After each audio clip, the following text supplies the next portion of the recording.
to be done off the golf course. Show. We need a booster seat to do the interview. Hi, and welcome to another edition of Next to a Fern. With me, Dan Flaherty, investment banker, covering depository institutions for Janney Montgomery. Dan, welcome to the show. Hello. A little bit about you for the audience. You're originally from the Northeast. You now work with community banks in the region. But before you were making bank, working with banks, you were a college athlete, graduated with honors. Early on in your career, you were recognized as a rising star. And now you're considered one of the top performers in your profession for Stevens Inc. Oh wait, that's Frank Sorrentino's bio. My bad. So, Dan, what is it like being the world's largest investment banker? Where's that suit from, Gap Kids? Well, yes, it is. Thank you very much. I have a great client pitch for you. Fee, fi, fo, fum. Hire me as your investment banker, or I will squash you with my thumb. Let me write that down. Do you ever give a client a big bear hug and just squeeze them until they agree to work with you? You should try that. I think that would work. I'll put that in the playbook.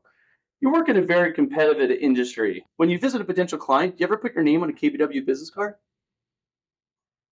Dan, hard to believe, but you and I have met 20 years ago when you were an associate with a firm called Carson Medlin.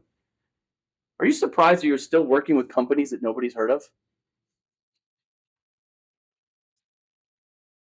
Bank deals are back. That's exciting. Ding. What is your advice to banks that might be looking to sell? Well, Dave, that's a great question, and a lot of the reasons I'm going to need something for this. why we're here today. Cheers. Are you done? So, 30 years ago, there were 15,000 banks. Now there's just over 4,000.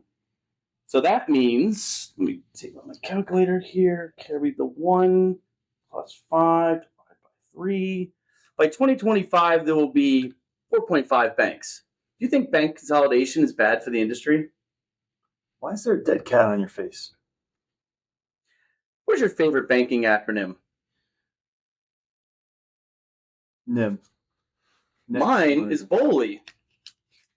And you know where I get my BOLI?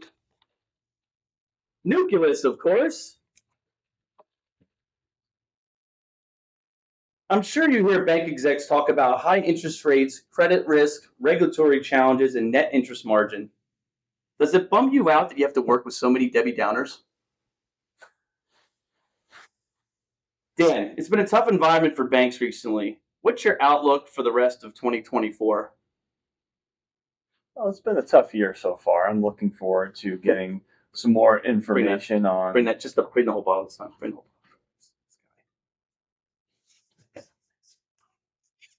bottle.